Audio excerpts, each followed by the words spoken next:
Number 5. Robert Liston. I figured I'd start with Robert Liston since he's a bit of an outlier on this list, because unlike the other ones, I don't know if he was truly evil, but he just enjoyed life much differently than the rest of us. You see, Robert Liston was a Scottish surgeon in the 19th century who had a pretty notable reputation. He was the fastest blade in the West End. He boasted that no one could slice and dice faster than he could if the legends about him are to be believed. He was allegedly able to perform a full amputation of a limb in 3 minutes, only losing 1 out of every 10 patients, which honestly, all things considered, is actually a pretty impressive feat, if not an absolutely terrifying one to think about. Liston didn't really have bedside manner to speak of though, and he would take a glee in his work that kind of bordered on sadism. He wasn't a mad scientist plotting world domination, but he was a particularly odd fellow who really reveled in how good he was at removing people's limbs. Everybody's got a hobby, everybody's got something that makes them happy. One particularly grisly anecdote says he once severed a leg in under 30 seconds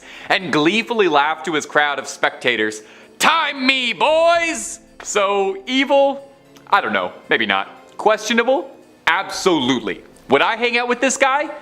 Probably not while he was working. The issue with Liston is that while he definitely had speed, and no one could argue that, accuracy was not always his strongest suit. Frequently, his rush work would result in his patients having unnecessary complications and conditions such as dying. Perhaps unsurprisingly, Liston has the world's only surgery with a 300% mortality rate. In one occasion, he was working so quickly and carelessly that he amputated his assistant's own fingers off while attempting to sever a leg. And as he was doing this, he swung the knife backwards and ended up hitting a spectator who fainted out of shock. The patient, the assistant, and the spectator all died a few days later, leading to the only surgery that managed to lead to the death of 3 people. That's an impressive record, if nothing else. And my friends, if you'd like to hear more freaky stories, true crime, cryptid sightings, UFO conspiracies, and just about everything scary under the sun and above it, why don't you give Top 5 Scary a subscribe for the best scary content on the net, and keep on screaming. Alright, moving on. Number 4, Jose Delgado. Do you think you could control a bull? I definitely don't. But Jose Delgado believed he could. He was a controversial researcher who believed that the best way to get an animal to behave was not by training it or teaching it a trick and giving it a treat every time it does the trick right, but to implant a series of electrodes into an animal's brain to be able to manually control it with a series of electroshocks. To make a lot of very complicated neuroscience comically short in layman's terms, he was creating remote control monkeys. And do you kind of want one now? Because I kind of want one. Delgado signed on to Yale University sometime in the 1950s, where he set up his little shop in a lab tinkering with all sorts of fun electronic experiments and gizmos to research new methods of control. Oftentimes it was literally the flip of a switch that would alter the mood of a creature. The thing is, as scary as what he did, the results he was getting were unbelievable, stuff straight out of sci-fi. He was able to train monkeys by stimulating the parts of their brain that would activate aggression, and he would teach them how to manipulate other monkeys that were threatening them by flipping the switches of their aggression. It's nuts. Did you watch Westworld?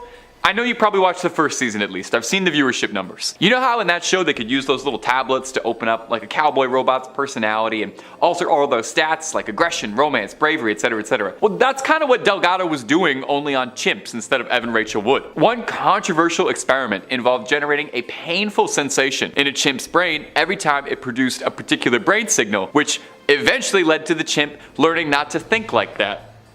Woof. Delgado's most infamous trial though was the one I mentioned at the beginning, stopping a bull in its tracks. He stood in front of a bull and, like the matadors of legend, stared it down and used a shortwave radio and a series of electrodes to freeze it in place. Johnny Knoxville would have loved that. Now, despite the controversial nature of his work, which inspired quite a good amount of debate and discussion about ethics, Delgado maintained up until his dying day that the work he was doing was for the benefit of mankind. He wasn't trying to develop mind control, nor did he see his experiments as a way to influence people, but rather he saw his work as a way to overcome mental illness eventually, and cure brain disorders, and also probably save the lives of a lot of bullfighters. Number 3 on this list is Pol Pot.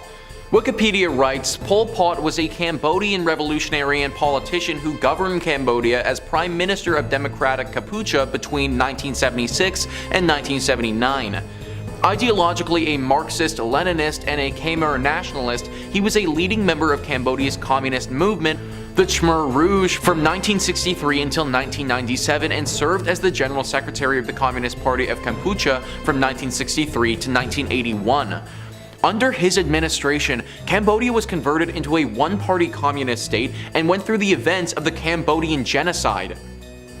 The Cambodian genocide is something that we don't learn about enough in history class. This genocide claimed the lives of at least 1.5 million Cambodian civilians from 1975 to 1979. 1.5 million is already a ridiculously large number, but it should also be noted that in 1975, this would have accounted for roughly a quarter of the entire country.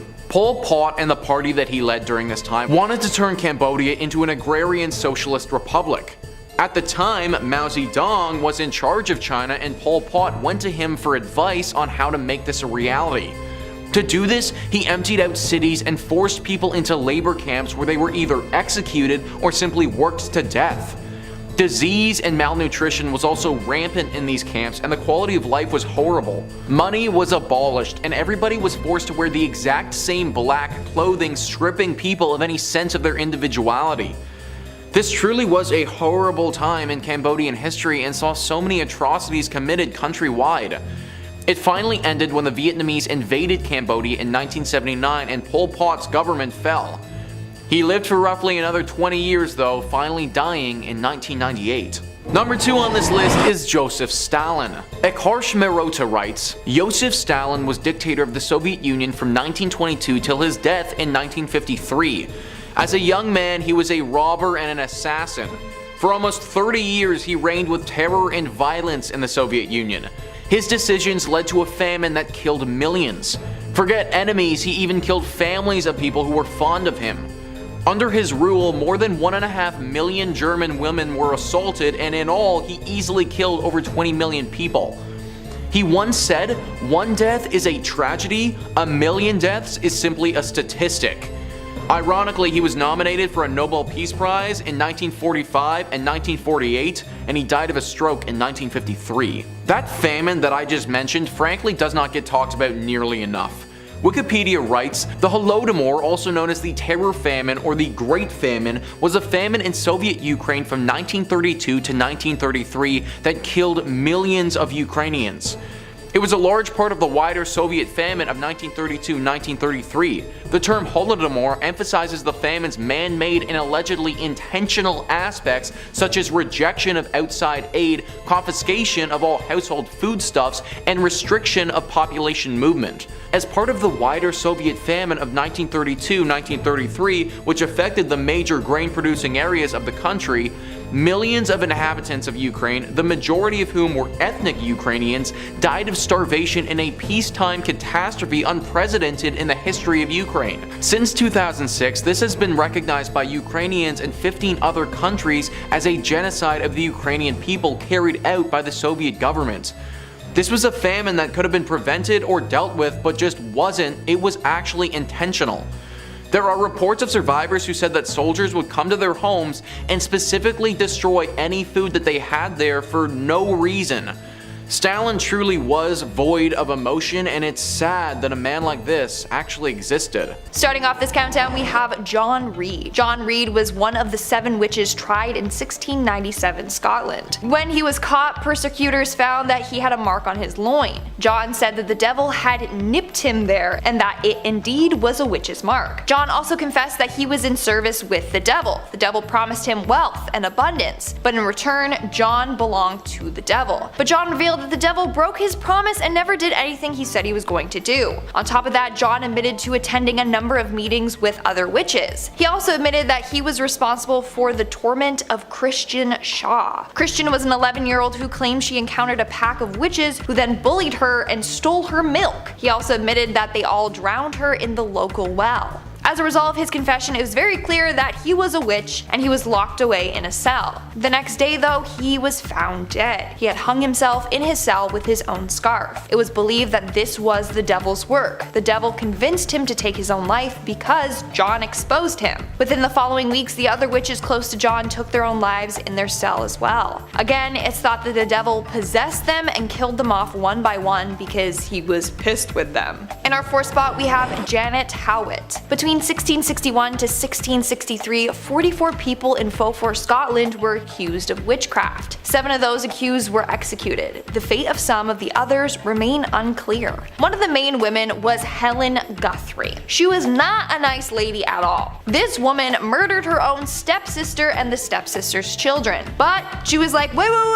I'll help you, and claimed that she was able to identify other witches just by looking at them. So she said she would help them in the witch hunt if they went easy on her. She then went on to make up elaborate stories of witches meeting up at graves and eating the flesh of other humans, etc. The more she made up and pointed fingers, the longer she got to live, and same with her daughter Janet Howitt. Janet was also accused of being a witch like her mom. In fact, she had a witch's mark on her shoulder. She said it was from the devil biting it. She also said that it hurt for so long until the devil visited her again and stroked her shoulder. When he did that, the pain immediately stopped. Now, Janet was imprisoned with the rest of the accused, but we don't know what happened to her. They held a trial for her and no one testified against her. Plus, they only had the mark on her shoulder as evidence. We truly don't know if young Janet was let go or sadly killed. What we do know is that her plea date was 1666, 4 years after her arrest, so she was in jail for quite some time. Number 3. Herbert Mullen.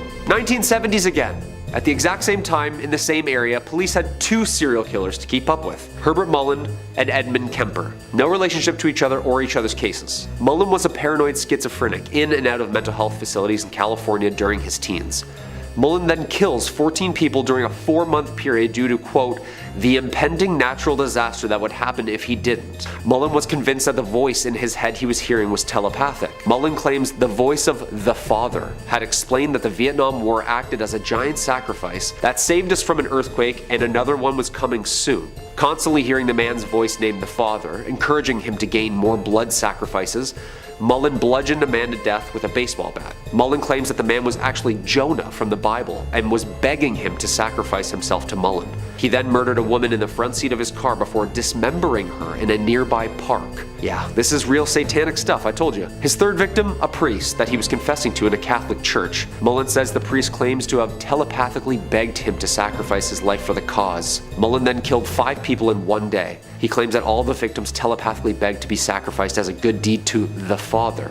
Herbert Mullen remains in custody, and who was the father who kept talking to him through all of these people? Number 2, Richard Ramirez. This next guy is really nasty and deserves to be in the second spot. 13 counts of murder, 5 attempted murders, 11 assaults, and 14 burglaries. Sounds like a hell of a guy. The Night Stalker. Charming name for what this man did. Born in Texas, his older brother went to Vietnam and returned with some pretty gruesome stories and some pretty gruesome visuals. The young Ramirez, soaking all of this up, grows up obsessed with the satanic occult and fascinated. He made various references to Satan during his legal proceedings. His trial began in 1989 and he was convicted of 13 murders and a variety of other crimes. Nearly 2 months later, he was sentenced to death, with the judge stating that his crimes showed, quote, cruelty, callousness, and viciousness beyond any human understanding. And the worst part was that he made most of his victims pray to Satan and swear on Satan that they were going to tell him the truth whatever he asked. I'm not really going to get into the sick details of really what this man did, nor will I with the number 1 spot, but it involved hammers, machetes, ropes, knives, guns, you name it, anything violent. He was an absolute nasty creature that liked to torture his victims and really drive the satanic love for you-know-who. First responders would have taken pictures of numerous satanic symbols drawn on the walls in almost a ritualistic reenactment. He was captured by the use of the huge media surrounding his story on the way to take his next victim's life. His trial was truly a disgusting display of media attention, one of the most expensive court cases to date, losing only to O.J. Simpson. He screamed "Hail Satan" at his hearing and flashed self-harm pentagrams. He died of cancer in 2013. This guy must have signed some sort of book for you-know-who. Coming in at number 1, Charles Manson. Okay, so most of us are all familiar with this man and his famous case amongst American pop culture. Ramirez was said to have been a copycat of this man, and I can see why with all the satanicness. California in the late 1960s. A criminal, musician, and a victim of LSD studies, Charles Manson would go on to start and lead the Manson family cult. A small religious group with unclear motives but lost souls and a ton of drugs, and a father to now a family. In summer 1969, some of the cult members committed murders in LA. Apparently Manson had ordered his followers to kill the people who had lived at the address he had given them for their initiation. The murder of actress Sharon Tate and 4 others in her home on August 8th and 9th, including the La Biancas the next day, another 2 victims. 4 members of the family committed the murders under Manson's instructions and satanic offering. Manson apparently heard voices that there was going to be a race war brought on by religious disputes, and that these killings were an offering to who exactly? The famous helter-skelter message, incoherent scribbles, blood all over the walls. They were then to hide underground in, quote, the bottomless pit under Death Valley, which Manson knew the location of, but instead were caught on the run days later. Manson was sentenced to life in prison under the pretense that he was the one who targeted, planned, and brainwashed his, quote, piggies into committing. While in prison, Charles was diagnosed with schizophrenia and paranoid delusion disorders, seeing visions and hearing voices for more than half of his life. He died in prison in 2017. Yeah, I've seen what Tarantino did with his latest movie, and it's definitely a subtle PG-13 fiction version of what actually went down on that night. What do you guys think? Do you think Charles saw the devil? I think he actually was the devil. Number 5. Julie Brown. Our first witch today on the list of which witch is Julie Brown, legendary voodoo priestess of the swamps. New Orleans is filled to bursting with 2 things: the most wondrous advancements in soul food and gumbo technology on the planet, and ghost stories. There's a whole lot of voodoo to go around in Louisiana, and in Manchac they say there's the ghost of an old voodoo priestess named Julie Brown. The story of Julie Brown is an unnerving one. I would certainly hope so, otherwise it wouldn't be on this list. She was said to be reclusive, would sit on the porch of her swamp shack and spend the day cackling, predicting the demise of nearby towns and its residents, singing twisted songs about her death and the apocalypse and the end of days. Despite the fact that she was a kooky old lady singing songs about the apocalypse on her front steps, locals actually feared her and treated her as an oracle and a prophet, and were very nervous of wronging her just in case she placed a hex on them, which, you know, is reasonable. You should always treat everyone you meet with kindness, just in case they turn out to be a witch who can hex you. The prediction she's most known for, besides one bizarre correct prediction about the 1994 Super Bowl Cowboys at Bills game, was her threatening prediction in 1915, where Julie Brown would cackle over and over and over that she was going to die and take everyone with her. She chanted this again and again until her death. On her funeral, a hurricane hit the town, decimating 3 villages and taking countless lives. Julie is said to be buried in the swamp, and locals believe it was her spirit that caused the hurricane. And if you happen to be passing through Manchac, just pay your respects to Miss Julie Brown. Like I said, you never know what kind of secrets somebody has. And if you're looking for more stories about witches, or really any kind of urban legend, Top 5 Scary has all of that and then some. I'm not kidding. If you can think it up, there's pretty good odds we've done 2 to 3 videos on it. We got something scary for everything under the sun and above it. So hit subscribe. Please make sure you hit that little bell so you don't miss a single scream, but do that after this video because I got 4 more witch stories coming up for you right now. And wouldn't you know it, the next one's about a bell. Number 4, the Bell Witch. In the 1800s, a farmer going by the name of John Bell moved his family to picturesque Adams, Tennessee, onto a beautiful 300-acre farm, little slice of American pie. Bell quickly became a figurehead of the community, respected by many, and became a local leader at the town church. For the Bell family, things were the brightest they've ever been. They were living the dream and ringing in good fortune. I was trying to make a Bell pun work there. There's probably a better one. Things wouldn't be good for long, and they'd find themselves in a nightmare shortly. By 1817, strange, inexplicable things started to occur all around the farmstead. John Bell found a strange animal on the farmstead, a mutant hybrid that resembled a grotesque mix between a dog and a rabbit. I know that sounds like it would be cute, but I think if you get the wrong parts of both, that's just going to turn out to be a very, very ugly animal. I think dog, rabbit ears, pretty cute, maybe like dog, rabbit face, dog, rabbit body, I don't know, mess. Anyway, it was a disgusting thing. The younger members of the Bell family would wake up covered in red scratches all over their bodies at all hours of the day. The family would hear faint whispering and singing that sounded like an old woman singing hymns. Most tragic is the Bells found a mysterious vial of liquid inside their home that no one could explain or understand. Nervous about what it was, the Bells offered the mystery liquid to their cat, which passed almost immediately.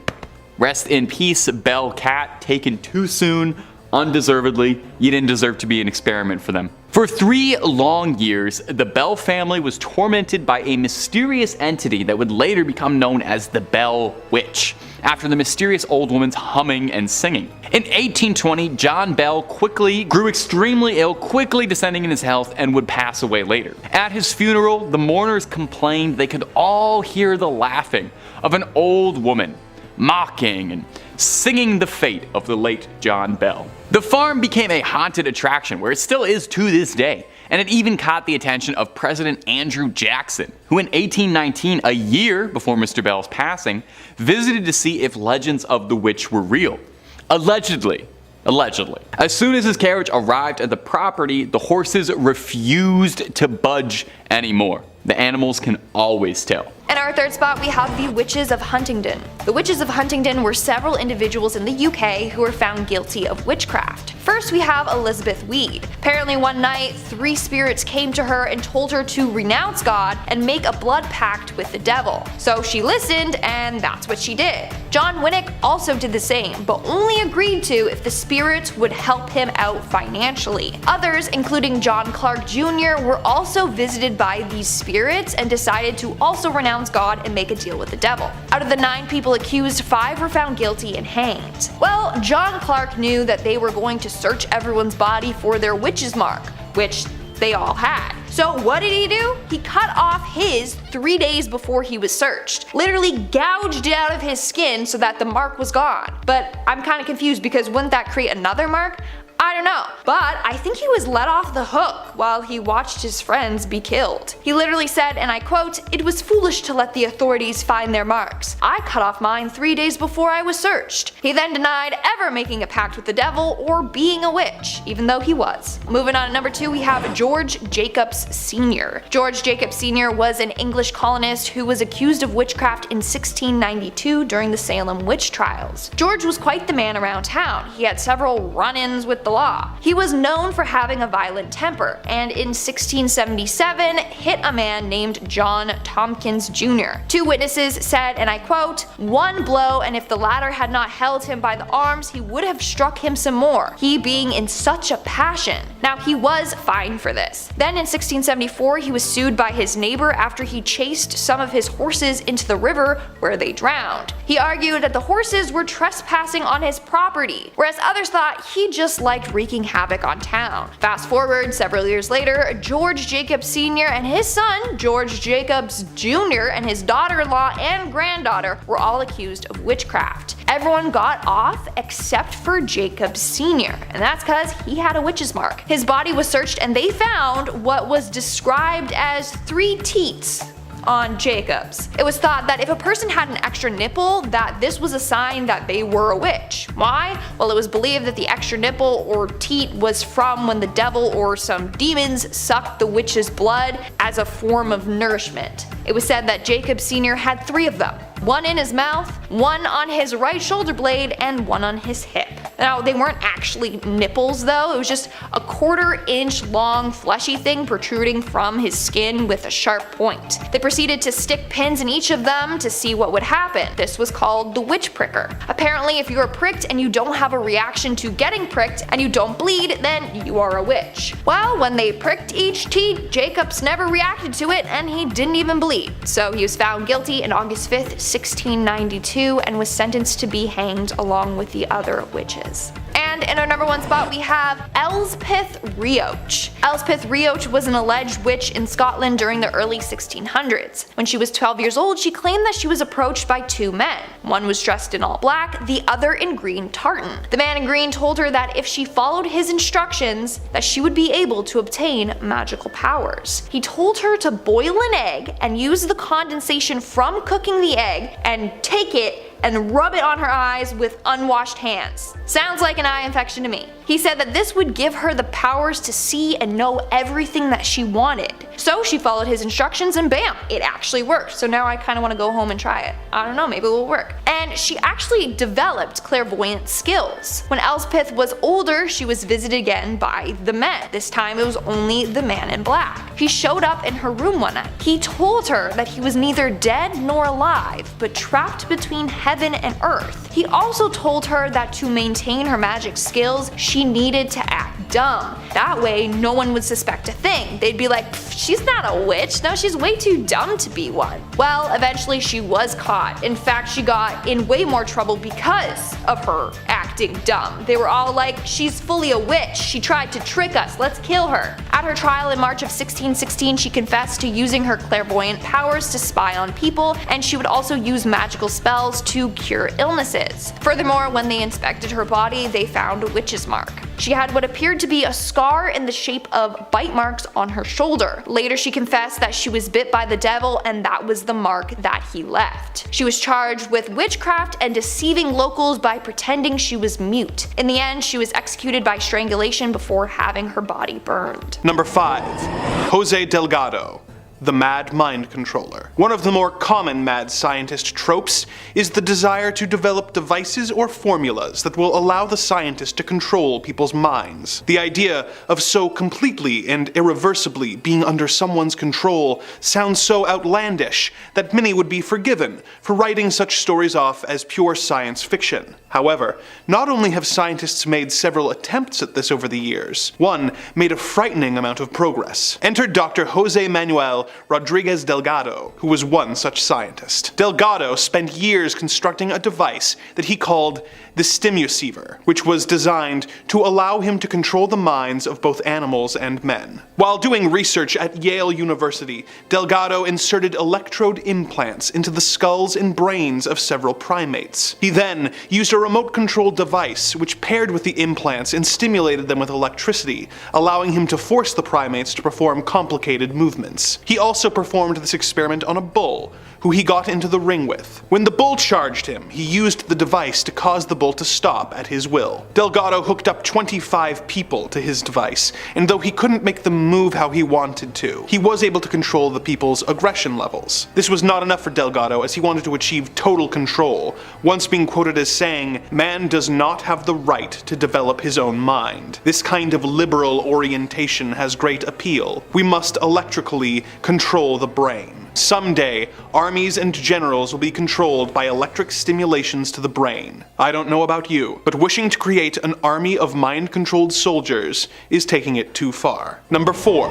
The Real Frankenstein. In 1816, Mary Shelley, her lover Percy, her sister Claire, and her lover Lord Byron were having a competition to see who could tell the best scary story. The 18-year-old Shelley won the competition with her story, which she wrote down and anonymously published 2 years later, under the title Frankenstein or the Modern Prometheus, thus creating the genre of science fiction. Dr. Frankenstein and his creature would of course become icons of pop culture that are discussed to this very day. But what inspired the young writer to come up with her famous mad scientist? 3 figures come up a lot when this question is asked, making this entry a 3-for-1 special. The first and most obvious inspiration was a man named Johann Dippel, who was a scientist trying to crack the art of alchemy. He claimed that he had used alchemy to develop an oil called the elixir of life, which he believed could prevent death or bring the dead back to life. He was tried for heresy after several bizarre experiments on corpses, which he hoped would allow him to transfer souls between them. He lived near Darmstadt, Germany, in a castle that was called Castle Frankenstein. Another possible inspiration was Giovanni Aldini, who was the nephew of a scientist named Luigi Galvani. Aldini spent a large portion of his life defending his uncle's theories that electricity was the vital life force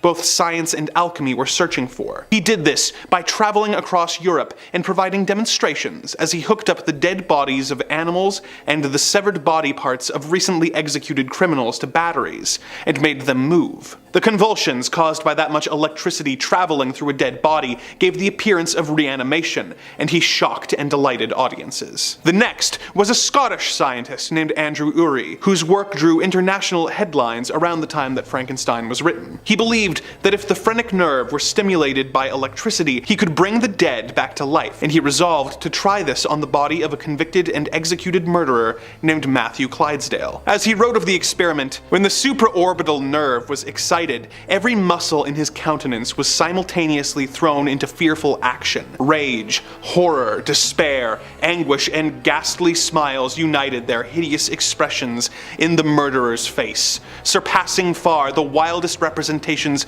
of Fuseli or a Keene. At this period, several of the spectators were forced to leave the apartment from terror or sickness, and one gentleman fainted. Though his experiments were shocking and impressive, they were ultimately failures, and Urey was forced by the church to immediately stop his work, as they were viewed as an affront to God. Instead, he went on to revolutionize the way volumes were measured, and made a working thermostat. Number 3, Giovanni Aldini. So I don't want to spoil too much about this guy right away, but all I'll say is that Giovanni Aldini would end up being the source of inspiration for the character of Victor Frankenstein from Mary Shelley's famous sci-fi novel. So you can probably sort of guess what kind of things this guy was gonna get up to without even having to listen to the next 2 minutes, but I'm sure you're very curious, so I'll explain it to you in great detail anyway. As a young boy, Giovanni was fascinated by his uncle, who was also a physician, and would watch him perform strange experiments. His uncle had an interest in reanimating the dead to see if it was possible to restore vigor to an animal that had passed, and he primarily tested on frogs, where he would attach electrical currents to them. These events, unsurprisingly, would very profoundly affect Giovanni, who sought out to recreate what his uncle had started, only on a much bigger target. It's man if you couldn't figure that out by now. As he grew older, Giovanni followed in his uncle's footsteps, zapping frog corpses, moving up to trying to reanimate a bull's head, until ultimately earning his place in mad science history when he started to begin his trials on humans. He sourced his bodies from executed prisoners, thinking, hey, they're done with them, I might as well use them. Trouble was that Italy tended to prefer execution methods that involved the head and the body going in separate directions, although Giovanni made use of this as well. He discovered that with an electric current, he could make a patient's face contort, and this was on a head detached from a body. There's a terrifying mental image for you for the day. It was then, when he started sourcing prisoners' bodies from England, that he started to inch closer and closer to that goal of reanimation. He asked for a body as fresh as possible, and he got one George Foster, not the one who played for the Reds though. Attaching probes to this body, astoundingly, he got the man to open an eye, shake his jaw, and seemingly take a breath. This would end up being his last experiment, however, and he deemed the experiment a failure because the thing didn't sprung to life Frankenstein style. Chin up! I bet you'd love to know that your legacy was inspiring one of the most famous horror stories ever about a lunatic doctor who electrifies a corpse. Number 2, Albert Krigman. Now I feel like it bears mentioning before I even talk about all the twisted weird stuff that he did to earn his place in this list of evil scientists that Krigman just sounds like an evil scientist name, does it not? Like if you were writing a movie script, Krigman would be the stand-in name for your evil scientist before you could come up with a better one.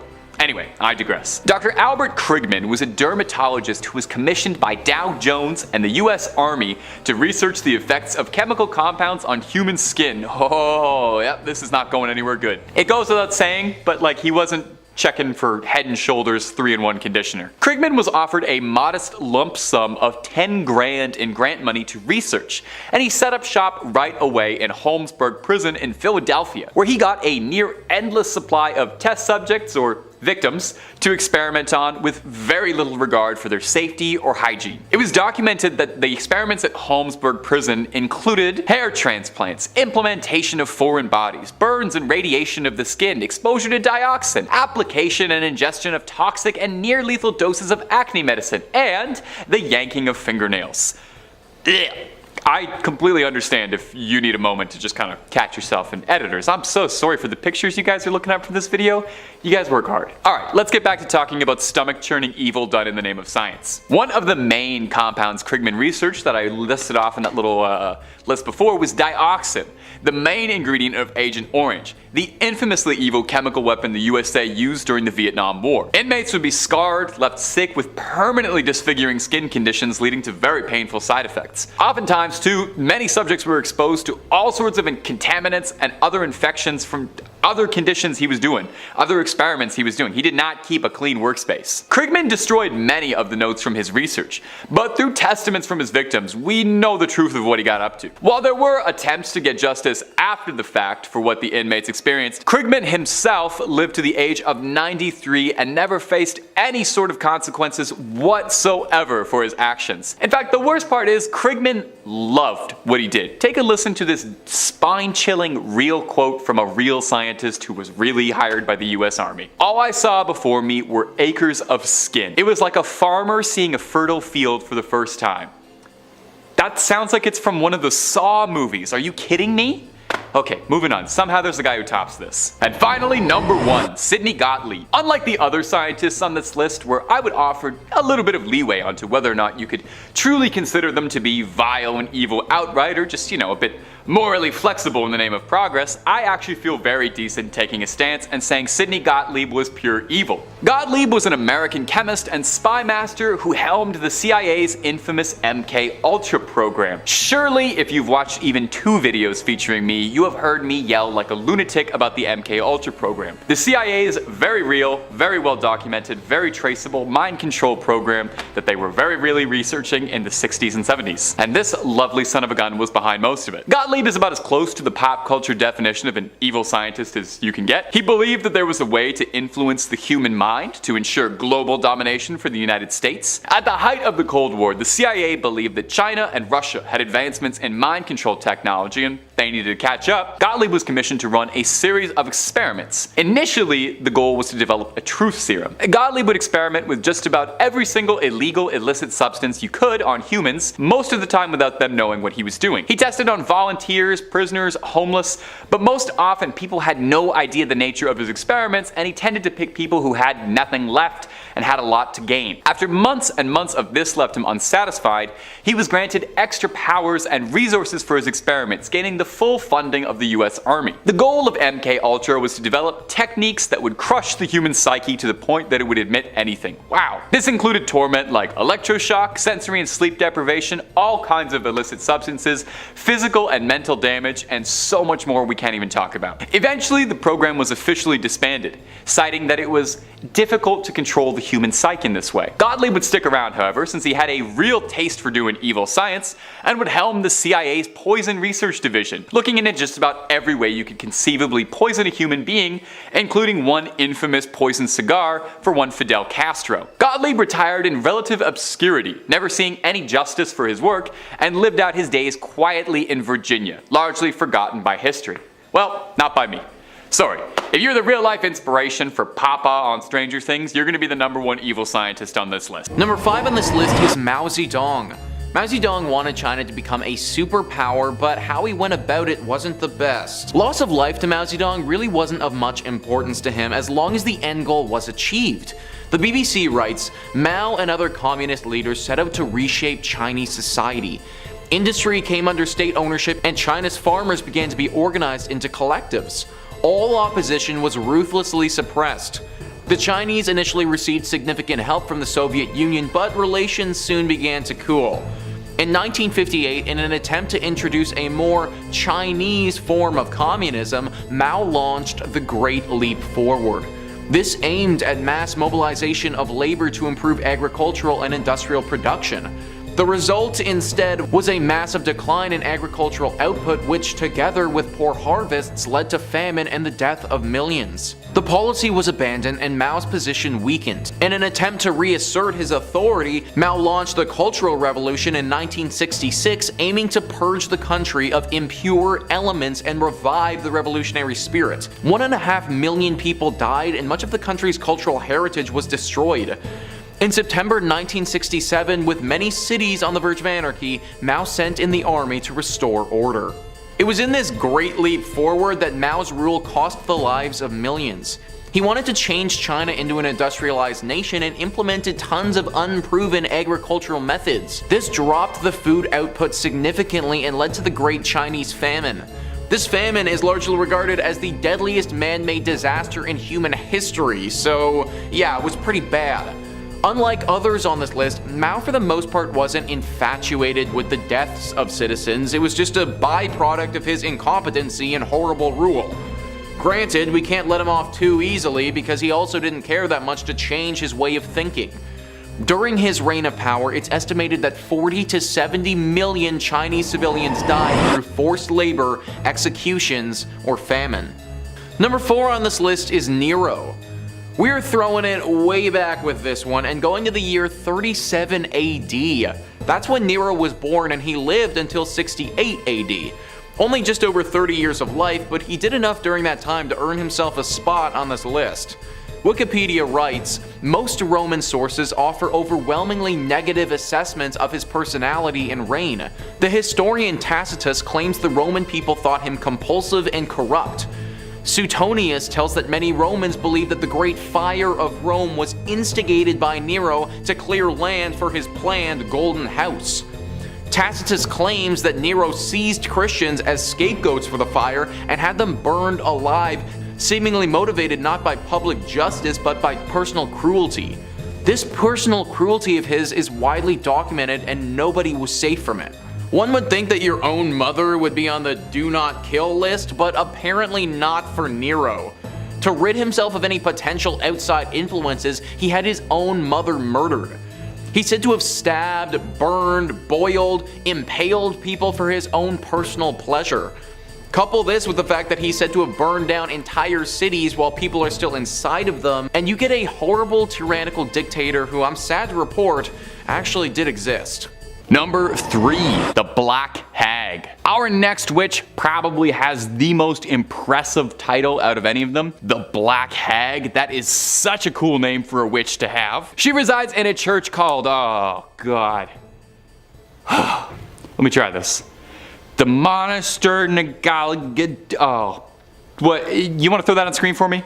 Monastery, how am I supposed to say that? This is the witch's curse. I don't even know about any witchy stuff she does. She tries to get you to say this evil word and then it curses your family. I'm getting a note over here. It says that it's also called the Abbey of the Black Hag. Well, that's what we're going with. We're not calling it that other thing. I'm not doing that. The Black Abbey of the Hag, which as far as I know is the only name this church has ever gone by, was built in 1298. Wow, it's an old church.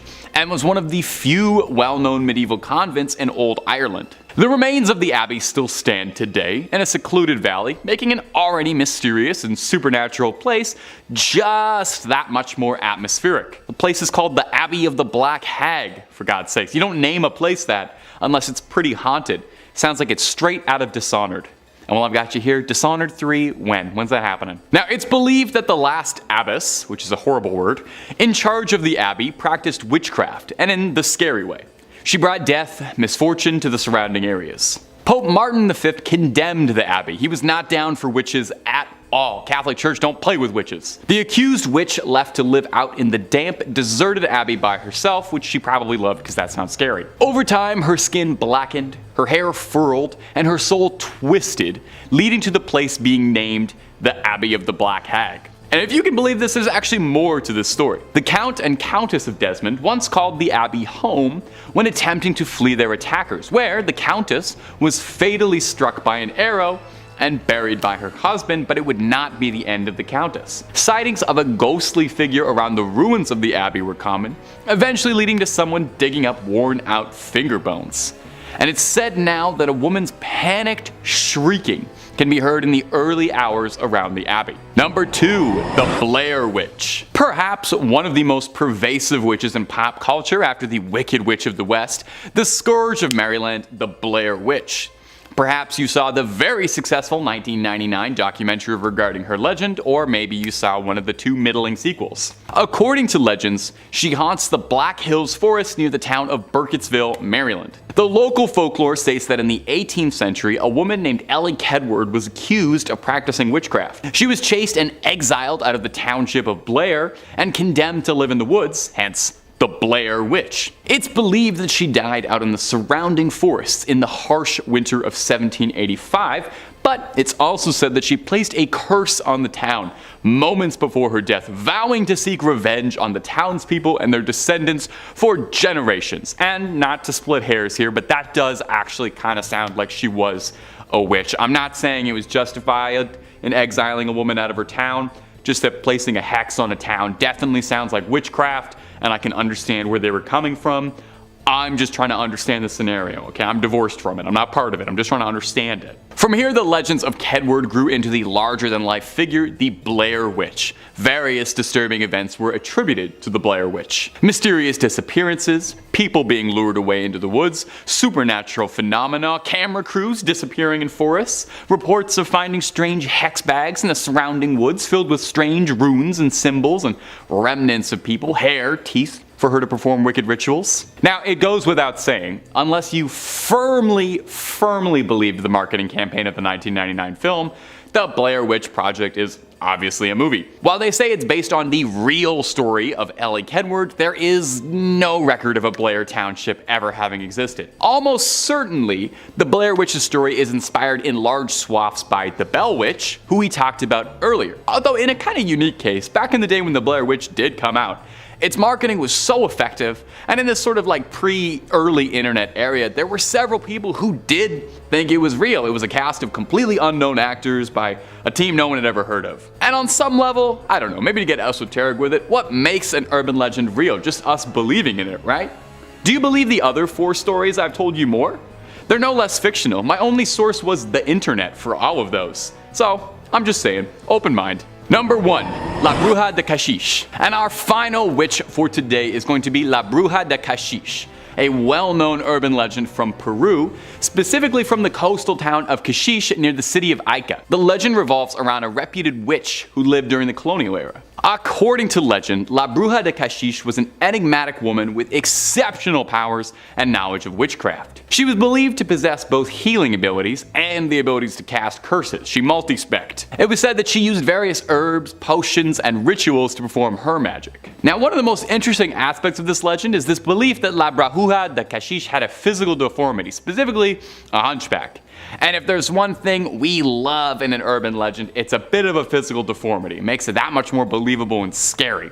Because someone conventionally unattractive is way scarier than not. Don't blame me, blame our Western views on beauty. I didn't write them, I just perpetuate them. Over time, the legend of La Bruja de Caxiche became intertwined with the history and culture of the town of Caxiche. Local residents and visitors began associating certain landmarks and natural phenomena with their presence. For example, there's a famous gnarled and twisted tree called the Witch's Tree that is said to have been her gathering place. Today, Caxiche has embraced the legend of La Bruja de Caxiche as part of its heritage. The town has a statue of the witch, and there are various festivals and events dedicated to her, and I guarantee you no party goes even half as hard as a party celebrating a local witch. Oh my god, imagine the cauldrons do. The legend has also become a popular tourist attraction, drawing visitors who are interested in the occult, folklore, and statues. Coming in at number 5, Michael Taylor. It's 1974, Yorkshire, England. Michael Taylor, age 31, father of 5 and husband to Christine Taylor. Michael was a well-mannered and caring father and husband. Michael, like anyone, became depressed from a back injury, left him short on work and seeming a little odd and off. After seeking religious advice and a one-on-one session at a local church, Michael started having outbursts and acting aggressively. Puzzled, he sought one-on-one sessions which turned ugly. After apparently changing form and attacking Marie, a young religious leader helping Taylor and unable to remember anything, Michael and the church agreed that an exorcism was necessary. Father Peter Vincent and Reverend Raymond Smith met at St. Thomas and started. It got so violent, he was tied to the church floor. After hours in the middle of the night, the two had managed to exorcise more than 40 demons out of Michael, in which appeared around them as they exited. Violence continued, leaving only 3 demons remaining for the next day. After returning home from the first session, Michael was found now only hours later, naked, in the middle of the street, covered head to toe in blood. Michael had returned home, to which then his wife and family dog lay dead as the police arrived in the AM. His wife, missing her eyes, tongue, and skin from the front of her skull. The dog, torn limb from limb and spread around the home. He was arrested soon after for the death of his wife. Michael had this to say about his late wife in court, quote, "I am released. I am released. It is done. The evil in her has been destroyed." Yeah, that was definitely a vessel for him. He was acquitted on psychological conditions, and jury found that he met his breaking point during the exorcism that night. He was acquitted on insanity and remained in and out of facilities until he passed in 2013. Number 4, David Berkowitz. New York, 1976, and the police were busy on the search for a man shooting couples in the New York area, which had started to become a citywide phenomenon that summer. Brunette women with long hair frantically cut and dyed their hair blonde in fear. The .44 caliber killer was the title the press gave David in his earliest of assaults. After losing his job, David began to experience psychotic episodes and claimed that his neighbor's German shepherd had begun talking to him and eventually explained to David that he was a demon. He took the name after the pet's owner, Sam. It was this dog who ordered the killings by David and claims that the pet coaxed David into killing. David used this summer to shoot 8 people, resulting in 6 lives and the stabbings of 2 others. Using his .44 caliber bulldog revolver, David sent police on a wild goose chase around New York City with handwritten letters, David mocking the detectives with cryptic messages. Some of them explain who Sam is, and some of them explain what Sam does. Some mock police, saying that they are never going to find or stop him. David was finally arrested just hours before his next planned victim's visit. He applauded police in their ability to stop him, in the back seat of the car, laughing and cheering. Although David pleaded not guilty to insanity and pleaded guilty, expressing that he was coaxed by the demon and that it demanded him to kill for hell, he was sentenced to 6 consecutive life sentences with parole after 25 years. During the mid-90s, he amended his confession and claimed that he had been a member of a violent satanic cult that orchestrated the incidents as ritual murder and pleaded guilty to stabbing and attempting to murder others before the shootings had even begun. His letters are public and spine-chilling. Check them out. Real Riddler stuff. Quote, "I am the monster. I am Beelzebub. I am the chubby behemoth. Police, let me haunt you with this. I'll be back. I'll be back.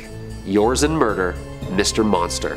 Okay, his violent spree led the legal system to create a new law called Son of Sam's Law, designed to create criminals from financially profiting from the publicity created by their crimes, which at the time, he was basically a celebrity. He remains in prison to this day. Number 3, Vladimir Demikov, the dog grafter. One of the more recent and disturbing fictional mad scientists to hit the silver screen is the one featured in The Human Centipede, who plans to sew 3 people together in order to create a new living co-joined creature that all share one digestive system. While explaining this to his victims, the scientist shows photos and refers to a previous experiment where he managed to sew 3 Rottweilers together. While this is disgusting, it is unfortunately not without precedent in real life. Though the mouth placement was thankfully not the same, it does share some similarities to the work of a real-life Soviet scientist, Vladimir Demikov. Vladimir was a pioneer in the field of organ transplantation, and some of his groundbreaking work involved performing the transfer of vital organs between dogs. This was vital for the scientific and medical community's understanding of organ transplants,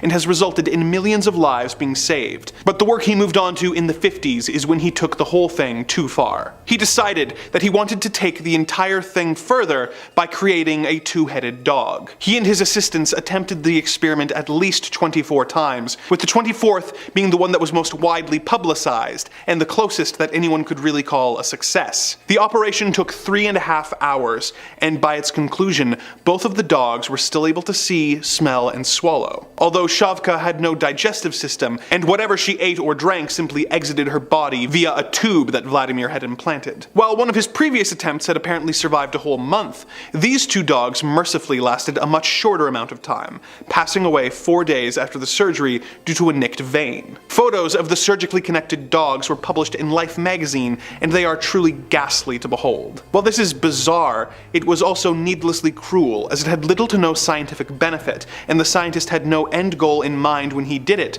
other than wondering if it was possible. Number 2. Fritz Haber, Dr. Poison. The German-born chemist Fritz Haber has a somewhat mixed legacy in the scientific community. On the one hand, his invention of the Weber-Bosch process allowed people to use nitrogen and hydrogen gas to synthesize ammonia, which was extremely important for the creation of large-scale fertilization. In fact, this Nobel Prize-winning method is used in 1/3 of all global food production, which feeds almost 50% of the world's population. Basically, without him, it would be impossible to feed as many of the people of Earth as we do. On the other hand, he was also a fierce German nationalist, and when the First World War broke out, he pioneered the development and usage of chlorine and other poisonous gases, to be used to break the deadlocks the Germans had been experiencing in trench warfare of the First World War. When asked about the moral implications of his work, he was quoted as saying, "Death is death by whatever means it is inflicted." Someone who felt he had gone too far with his creation was his wife,